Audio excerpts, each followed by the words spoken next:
నమస్తే, welcome to ATV. ఈరోజు తెలంగాణ ముఖ్యమంత్రి Revanth Reddy OU arts college దగ్గర ఒక సభ అయితే ఏర్పాటు చేయడం జరిగింది. ఇప్పుడే సభ అయిపోయింది, మొత్తం అంతా కూడా డిస్మాంటిల్ చేస్తూ ఉన్నారు.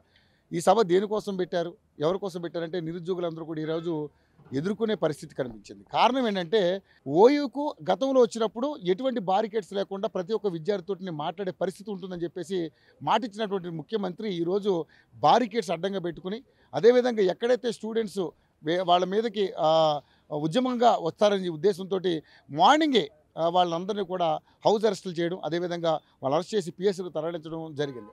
సో ఈరోజు అయినా కూడా చాలామంది విద్యార్థులు ఈరోజు వాళ్ళని ఎదుర్కొనే ప్రయత్నం చేశారు. చాలామంది విద్యార్థులు మనతో పాటు ఉన్నారు, నిరుద్యోగులు. వీళ్ళంతా వీళ్ళకి ఇచ్చినటువంటి వాగ్దానాలని వాళ్ళని గవర్నమెంట్ని అడిగారు. ఈ ప్రభుత్వం అధికారంలో రావడానికి వీళ్ళందరూ కూడా కృషి చేసినటువంటి వ్యక్తులు వీళ్ళంతా. సో వీళ్ళని ఈరోజు విస్మరించి అధికారం చెలాయిస్తూ వీళ్ళ మీద దాష్టికం చేసే విధంగా ప్రవర్తిస్తున్నారంటూ కూడా వీళ్ళందరూ కూడా మాట్లాడుతున్నారు. అసలు ఏం జరిగింది ఏంటంటే వాళ్ళ మాటలు తెలుసుకుందాం. అందరికీ నమస్కారం అండి. అన్నా చెప్పే ఏంటి అసలు దామోదర్ రెడ్డి ఇక్కడ జరిగినటువంటి అంశాలన్నీ మనం చూసుకుంటే ఈరోజు ముఖ్యమంత్రి రేవంత్ రెడ్డి గారు ఇక్కడ రావడం జరిగింది. అయినా కూడా మీరందరూ కూడా వాళ్ళందరూ కూడా అంటే ఇక్కడ ఎటువంటి సభలు పెట్టకూడదని ఎదుర్కొనే ప్రయత్నం చేశారు. కారణం ఏంటంటే ఇక్కడ కారణం ఏంటంటే ఫస్ట్ కాంగ్రెస్ ప్రభుత్వం అధికారంలోకి వచ్చిన తర్వాత సంవత్సరంలోపే 2 లక్షల ఉద్యోగాలు భర్తీ చేస్తామని చెప్పడం జరిగింది. కానీ ఈరోజు 2 సంవత్సరాలు దాటిపోయింది. ఇంతవరకు 2000 ఉద్యోగాలు కూడా భర్తీ చేయకుండా నిరుద్యోగులను విస్మరించి నిరుద్యోగులని ఇబ్బంది పెట్టే ప్రయత్నం చేస్తూ ఉన్నారు. కనీసం అమరవీరుల త్యాగం సాక్షిగా అయినా సరే ఈరోజు ఉస్మానియా గడ్డ మీద సరే ఈరోజు ఉద్యోగ నోటిఫికేషన్ గురించి మాట్లాడతారని చెప్పేసి మేము అందరం అనుకుని ఊహించడం. చిక్కడపల్లి లైబ్రరీ నుంచి సుమారు 20 మంది దాకా రావడం జరిగింది. కొంతమంది మా మిత్రులను కూడా మధ్యలో అడ్డుకొని పోలీస్ స్టేషన్ తరలించడం జరిగింది. ఆ రోజు ఆగస్టు 25వ తారీఖు నాడు సీఎం రేవంత్ రెడ్డి గారు లైబ్రరీకి వచ్చినప్పుడు ఒక్క పోలీసు కూడా ఉస్మానియా యూనివర్సిటీ చుట్టుపక్కల ఇవ్వబడరు, మీరందరూ ధైర్యంగా రావచ్చని చెప్పేసి మాటిచ్చి రావడం మేము వచ్చినాం. ఈరోజు కూడా కంచెలు పెట్టి పోలీసులను పెట్టి మా మిత్రుని అరెస్ట్ చేయాల్సిన అవసరం ఏంది? నన్ను కూడా అరెస్ట్ చేసుకుంటే మిత్రుడు అరెస్ట్ చేయండి కృష్ణ ఇప్పుడే రిలీజ్ చేశారు. మా మిత్రుడు లక్ష్మీకాంత్ ఇద్దరిని అరెస్ట్ చేసే ప్రయత్నం చేశారు. నన్ను కూడా చేసిర్రు, కానీ అటు ఇటు తప్పించుకుంటే బయటకు వచ్చిన. అంటే ఎందుకు ఇంత మీరు ఆ రోజు అధికారంలోకి వచ్చిన తర్వాత ప్రజాభవన్ ముందర ఉన్నటువంటి కంచు కోటను బద్దలు కొడుతున్నాం, ఇందిరమ్మ పాలన వస్తుంది, ప్రజాపాలన చెప్పేసి అన్నారు. మేము కూడా నమ్మినాం. కానీ ఈరోజు అధికారంలోకి వచ్చిన తర్వాత నిరుద్యోగులను విస్మరించి మా భుజాల మీద అధికారంలోకి వచ్చిన తర్వాత మమ్మల్ని తొక్కేసే ప్రయత్నం చేస్తూ ఉన్నారు. ఆ రోజు మీరు చిక్కడపల్లి లైబ్రరీ దగ్గరకు మీ రాహుల్ గాంధీ గారిని తీసుకురావడం జరిగింది.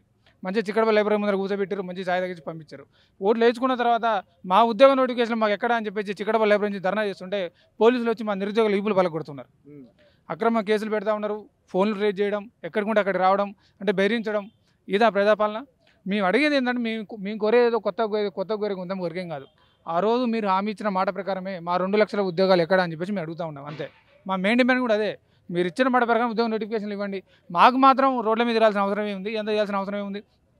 ఎందుకంటే అన్న ఈరోజు చిక్కడపల్లిలో కానీ దిల్సుఖ్నగర్లో కానీ ఉస్మానియా యూనివర్సిటీలో కూడా నాన్ బోర్డర్ల పరిస్థితి ఘోరంగా ఉన్నది. అంటే ఇప్పుడు డబ్బులు లేక ఇంటి దగ్గర మధ్యతరగతి వాళ్ళే కదా మేబీ ఈ గ్రూప్స్కు కానీ ఎస్ఐ కానిస్టేబుల్ కానీ డిఎస్సీ కానీ పవర్ సెక్టర్ కానీ వాటన్నిటికి ప్రిపేర్ అవ్వడానికి వచ్చేది. ఇంటి దగ్గర లేకుండా క్యాటరింగ్ పనికి పోతూ ఒక పూట తినకుండా చిక్కడపల్లి లైబ్రరీ కూడా 5 రూపాయలు భోజనం చేసుకుంటూ నిరుద్యోగులందరూ ఈరోజు ఎంత అవస్థ పడతా ఉన్నారు, ఎంత ఇబ్బంది పడుతున్నారో చూస్తూ ఉన్నాం.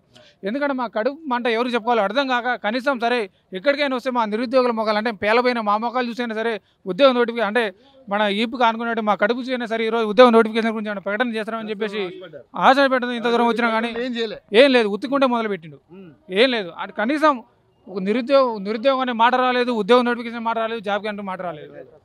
కేవలం రాజకీయ ప్రసంగం చేసి ఒక 45 నిమిషాల పాటు నిన్ను లేపుకున్నావు, నీ మంత్రులు లేపుకున్నావు, నీ కాంగ్రెస్ పార్టీని లేపుకున్నావు, వెళ్ళిపోయినావు, కథను చప్పలు కొట్టించుకుని పోయినాం. అసలు ఎట్లా అంటే మేము ఉద్యోగ నోటిఫికేషన్ కావాలని ధర్నా చేస్తుంటే మా మాటలు కూడా వినపడకుండా పెద్ద పెద్ద సౌండ్ స్పీకర్లు పెట్టి ఏమనంటే 3 రంగుల జెండా అనేది ఒక పాట ఉంటుంది. ఇక ఆయన వచ్చినప్పుడు ఆ పాట, పోయినప్పుడు ఆ పాట. 3 రంగుల జెండా కాదు, అసలు ఏ జెండా లేకుండా పోయింది, నిరుద్యోగుల ఎజెండా ఏది లేకుండా పోయింది. ఫస్ట్ నిరుద్యోగం నోటిఫికేషన్ ప్రకటించండి. నువ్వు 3 రంగులు పెట్టుకుంటూ 4 రంగులు పెట్టుకుంటూ 10 రంగులు పెట్టుకుంటూ నీ ఇష్టం, యాడని ఊరేగు. నువ్వు ఇచ్చిన మాట ప్రకారం ఫస్ట్ నోటిఫికేషన్లు ఇవ్వు.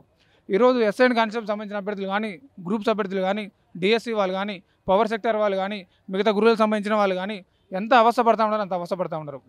ఈరోజు గ్రూప్ 2 సంబంధించి కూడా సిలబస్ కమిటీ అని చెప్పేసి మీరు ఒక కమిటీ వేయడం జరిగింది. ఇంతవరకు ఆ సిలబస్ కమిటీ మరి ఎక్కడికి పోయిందో అర్థం కావట్లేదు. చలికాలం కాబట్టి మరి దుప్పటేసి పడుకుర్రో మరి ఏం చేసిన అర్థం కానీ ముచ్చట.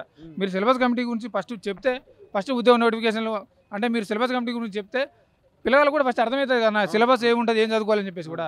అంటే అసలు ఎట్లా అంటే వీళ్ళ గురించి ఏం చెప్పాలి, ఎంత చెప్పినా తక్కువ. అంటే వీళ్ళ గురించి చెప్తే ఒక రోజు కూడా సరిపోదు. ఒక డాక్యుమెంట్ తీయొచ్చు, ఒక విజన్ తీయొచ్చు, మొత్తం తీయొచ్చు. ఏంటంటే వీళ్ళకి సఖ్యత ఉండదు. వీళ్ళ మంత్రులు వారానికి ఒకసారి క్యాబినెట్ మీటింగ్ అని చెప్పేసి పెట్టుకుంటారు. ఒక ఆయన 80,000 ఉద్యోగాలు అంటాడు, ఒక ఆయన 70,000 ఉద్యోగాలు అంటాడు, ఒక ఆయన 1,00,000 ఉద్యోగాలు భర్తీ చేసిన చెప్పేసి అంటాడు. అంటే ఎవరి ఇష్టం వచ్చినట్టు మాట్లాడుతున్నారు వీళ్ళు. క్యాబినెట్ మీటింగ్ మరి దీని గురించి మాట్లాడుకుంటా లేకపోతే చాయ్ బిస్కెట్ దాకా బయటకు వస్తారు కూడా అర్థం కానీ నువ్వు అధికారంలోకి వచ్చిన తర్వాత వచ్చిన రెండే నోటిఫికేషన్లు, ఒకటి లిక్కర్ నోటిఫికేషన్, ఒకటి స్థానిక సంస్థల ఎలక్షన్ నోటిఫికేషన్. ఒకటి లిక్కర్ నోటిఫికేషన్ మాకు సంబంధం లేదు కాబట్టి ఈసారి కొంతమంది మా నిరుద్యోగ మిత్రులు కూడా స్థానిక సంస్థల్లో అయినా సరే ఆ రోజు మేము కాంగ్రెస్ పార్టీని గెలవడానికి అసెంబ్లీ ఎలక్షన్లో ఏ విధంగా ఈ పార్టీ గెలవడానికి తిరిగి ఈరోజు గెలిపించి ఈరోజు అందరం ఎక్కించినాము, అదేవిధంగా స్థానిక సంస్థల ఎలక్షన్లో కూడా ఈ పార్టీకి వ్యతిరేకంగా పోరాడి మా నిరుద్యోగులకు సంబంధించిన హక్కులు కానీ మా ఉద్యోగ నోటిఫికేషన్ మేము సాధించుకోవడం అని చెప్పేసి కూడా మా నిరుద్యోగ మిత్రులు కూడా అందరూ కూడా కొంతమంది కూడా స్థానిక సంస్థ ఎలక్షన్లో సర్పంచ్లుగా వార్డు మెంబర్లు నామినేషన్ చేయడం జరిగింది. ఖచ్చితంగా వాళ్ళకి ఆల్రెడీ మీరు అంతకుముందు ఇది వార్నింగ్ ఇచ్చారు, స్థానిక సంస్థల ఎన్నికల్లో మీకు గట్టి బుద్ధి చెప్తామని చెప్పన్నారు. ఆ విధమైన ప్రయత్నాలు జరుగుతున్నాయా? ఖచ్చితంగా జరుగుతున్నాయన్న. చాలా మంది మిత్రులు కూడా వేశారు, నామినేషన్ చేయడం జరిగింది. సర్పంచ్కి వేశారు, వార్డు మెంబర్లు వేశారు, ఇండిపెండెంట్గా వేశారు. పాపం వాళ్ళని కూడా ప్రలోభ పెడుతున్నారంట, మీ నామినేషన్ విత్డ్రా చేసుకోండి, అది చేసుకోండి, చేసుకోండి అని చెప్పేసి. ఇప్పుడు ముందే ఉద్యోగ నోటిఫికేషన్ వేస్తుంటే ఈ బాధ అంతా ఉండబోదు కదా. అసలు మీకు మా మెయిన్ డిమాండ్ ఏంటంటే ఫస్ట్ మీరు అసలు ఉద్యోగ నోటిఫికేషన్లు ఇస్తారా ఇయ్యారా ఏదో మాకు క్లారిటీ చెప్పండి. మీరు ఏదో ఒకటి క్లారిటీ చెప్పాక ఇంతమంది నిరుద్యోగులు కూడా ఇక్కడ హైదరాబాద్ ఆగిపోతున్నారు. ఇప్పుడు మీరు నోటిఫికేషన్లు ఇస్తామంటే క్లియర్ కట్గా ఒక మంత్ ఏదో చెప్తే క్లారిటీగా చదువుకుంటారు, లేదంటే ఏదో ఒక ప్రైవేట్ జాబ్ చూసుకుని ప్రయత్నం చేస్తారు. ఇక మీకు కూడా తెలిసిన ముచ్చటే అండి, ఎందుకంటే నిరుద్యోగులు అంటే మధ్యతరగతి కుటుంబం వచ్చి కొంచెం తిండి లేక చాలా ఇబ్బందులు పడకుండా ఉండరు. అంటే ఒక్కొక్కరు మెంటల్ టార్చర్ అనుభవించి కొంతమంది పిల్లలు సూసైడ్ కూడా చేసుకుంటూ ఉన్నారు. ఏజులు వారైపోతున్నాయి, ఉద్యోగాలు వస్తాయో రావో తెలియదు, నోటిఫికేషన్లు పడతాయో తెలియదు. ఇటువంటి సందర్భాల్లో నిజంగానే మనస్తాపానికి చెంది కొంతమంది విద్యార్థులు కూడా మీరు అన్నట్టుగా ఆత్మహత్య చేసుకునే పరిస్థితి కూడా ఉంది.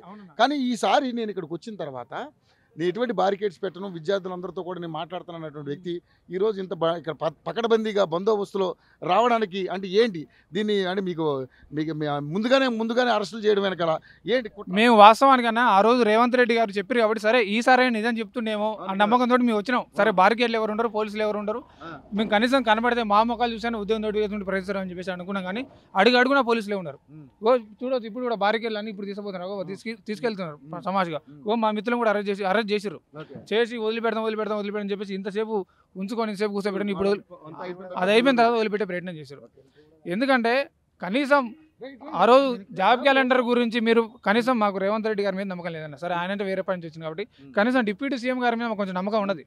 వారు కూడా 2 సార్లు జాబ్ క్యాలెండర్ అని చెప్పేసి అసెంబ్లీలో పెట్టి వారు కూడా దీని గురించి స్పందించకపోవడం మాకు చాలా ఇబ్బందిగా ఉంది, బాధాకరంగా ఉంది. మా మెయిన్ డిమాండ్ ఏంటంటే ఆయన కూడా పెట్టుకోవట్లేదు, మీకు కలుస్తామన్నా కూడా అపాయింట్మెంట్ ఇచ్చే పరిస్థితి లేదన్న. ఆ రోజు టికెట్ లైబ్రరీకి అద్దెకి దగ్గర వచ్చారు. అయితే చాలా అద్భుతంగా చాలా వారు వచ్చిన స్వాగతించడం, మిత్రులు అందరం మేము కూడా కలిసి మాట్లాడితే డిప్యూటీ సీఎం ఉప ముఖ్యమంత్రి గారిని కల్పిస్తాం, జాబ్ నోటిఫికేషన్ గురించి మీకు ఏమన్నా సంబంధించి మీకు ఏమైనా విడుదల చేసే అవకాశం కల్పిస్తామని చెప్పారు. వారు ఎప్పుడైతే చిక్కడపల్లి లైబ్రరీ నుంచి బయటపడ్డారో కథం అందరం ఫోన్ చేసినా ఎత్తట్లేదు, ఏం లేదు, ఎవరిని కలవని ముచ్చట్లేదు. ఇక్కడ ఏంటంటే అన్న ఏ పార్టీ అని కానీ అన్న ప్రతి ఒక్కరు కూడా నిరుద్యోగులను వాడుకొని అధికారులకు వచ్చిన తర్వాత నిరుద్యోగులు మర్చిపోయే ప్రయత్నం చేస్తూ ఉన్నారు. ఎందుకంటే మా కడుపు కోత ఎవరు చెప్పాలో మాకు అర్థం కావట్లేదు. పోతే కలుస్తామంటారు, కలవరు.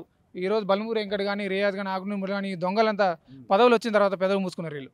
ఆ రోజు చిక్కడపల్లి లైబ్రరీకి వచ్చి 2 నెలలు మమ్మల్ని తిప్పి మా బతుకులు ఆగం చేసి ఈరోజు మా నోటిఫికేషన్ ఎక్కడ అంటే వీళ్ళే ముందే పోలీస్ స్టేషన్కి చెప్పి ఇగో వీళ్ళంతా ధర్నాలు చేసే బ్యాచ్ వీళ్ళ మీద ముందు మిమ్మల్ని గుర్తించింది. ఎందుకు గుర్తించారు మిమ్మల్ని, ఏ రకంగా గుర్తించారంటే ఇలాంటి ఏమైనా సభలు పెట్టుకున్నప్పుడు ముందుగా అరెస్ట్ చేయడం కోసం మిమ్మల్ని గుర్తించారు, ముందు అరెస్టుల కోసం ఆ రకంగానే గుర్తించారు అంతే. ఉద్యోగ నోటిఫికేషన్ వేస్తారని నిరుద్యోగులు గుర్తుపెట్టుకోలే, ఆ రకంగానే గుర్తించారు. ఆ రోజు చిక్కడపల్లి లైబ్రరీకి రియాజ్ గారు వచ్చినప్పుడు రియాజ్ గారు కూడా అడుగున్నాం. వారు కూడా ఏమన్నారంటే గాంధీ భవన్ దగ్గర అని సమస్య పరిష్కరిద్దాం అని చెప్పేసి అన్నారు. మళ్ళీ ఫోన్ చేసి ఎత్తట్లేదు. వీళ్ళు పదవులు వచ్చిన తర్వాత పెదవులు మూసుకుని పెట్టినారు. ఈరోజు కోనరామ్ సార్ గారు అంటే మాకు గౌరవం ఉంది, తెలంగాణ ఉద్యమంలో పాల్గొన్నాడు, ఆయన కూడా ఇచ్చాల్సి వస్తుంది ఈరోజు. ఎందుకంటే వారు కూడా ఏం మాట్లాడితే ఇందాక మేము కలిసి కొంతమంది మిత్రులను అడిగితే 4,000 ఉద్యోగ నోటిఫికేషన్ సిద్ధంగా ఉన్నాయి అంటాడు. 4,000 ఉద్యోగాల కోసం మిమ్మల్ని గెలిపించింది నువ్వు 2 లక్షల ఉద్యోగాలు అన్నావు. 2 లక్షల ఉద్యోగాలు కనీసం 1 లక్ష ఉద్యోగాలను భర్తీ చేయకుండా ఎట్లా? కనీసం బాధ్యత 70,000 ఉద్యోగాలు ఇచ్చామన్నారు కదా. గత ప్రభుత్వంలో ఇచ్చినట్టు ఉద్యోగాలకి నియామక పత్రాలు ఇచ్చి మేము భర్తీ చేసామని చెప్పేసి అంటున్నాడు. అన్న ఉస్మానియా యూనివర్సిటీలో కాదన్న, దమ్ముండే చిక్కడపల్లి లైబ్రరీ అని చెప్పి ఒకటే మాట ఓపెన్ డిబేట్ చెప్తున్నాను. మేము అందరం కూడా ఇదే మాట చెప్తున్నాం. ఉస్మానియా యూనివర్సిటీ దగ్గర కాదు, దమ్ముండే చిక్కడపల్లి లైబ్రరీగా లేకపోతే అశోక్ చౌరస్తాగా రమ్మని సీఎం గారిని ఇటువంటి పోలీస్ బందోబస్తు లేకుండా మేము కూడా కొంతమంది నిరుద్యోగులు వస్తాం. అక్కడ ఎటువంటి ధర్నా కానీ నిరసన చేయమని మేము కూడా ముందే అవసరమైతే బాండ్ రాసిస్తాం. ఒక కూలంకషంగా ప్రజాస్వామ్యం చర్చ పెట్టుకుందాం ఇద్దరం. మీరెన్ని ఉద్యోగ నోటిఫికేషన్ ఇచ్చారు మేము చెప్పండి, మీవెండి తీసుకొని మేము చెప్తాం. లేకపోతే మీరు ఉద్యోగ నోటిఫికేషన్ ఇచ్చినప్పుడు మాకు సోయలేక మీరు నిద్రపోయి మరి మేము అప్లికేషన్ చేసుకోలేదేమో మేబీ. మీ అందరం నిరపోయి ఉంటాం మేము ఆ టైంలో మాకు తెలియదు ఇన్ని అంటే నోటిఫికేషన్లు ఎక్కువ అయిపోయి వద్దని మేము ధర్నా చేస్తున్నాం అనమాట. ఇప్పుడు దీన్ని కూడా ఆ విధంగా ప్రచారం చేసుకుంటారు. మళ్ళీ సీఎం రేవంత్ రెడ్డి గారు ఏమంటారంటే సీఎం రేవంత్ రెడ్డి ఇందాక చాలా మంది ధర్నా చేసినాం, మళ్ళీ రేపు వెళ్ళిన సందర్భం వచ్చినప్పుడు సీఎం రేవంత్ రెడ్డి గారు ఏం చెప్తారంటే దీని గురించి నేను పోయి ఉస్మాన్ యూనివర్సిటీ పోయినా మీరు నోటిఫికేషన్లు ఇస్తా అంటే వద్దని వాళ్ళు ధర్నా చేసిర్రు, ఇప్పుడే వద్దంటే నోటిఫికేషన్ అని చెప్పేసి ఆ వారికి అనుకూలంగా చేసుకునే ప్రయత్నం చేస్తారు.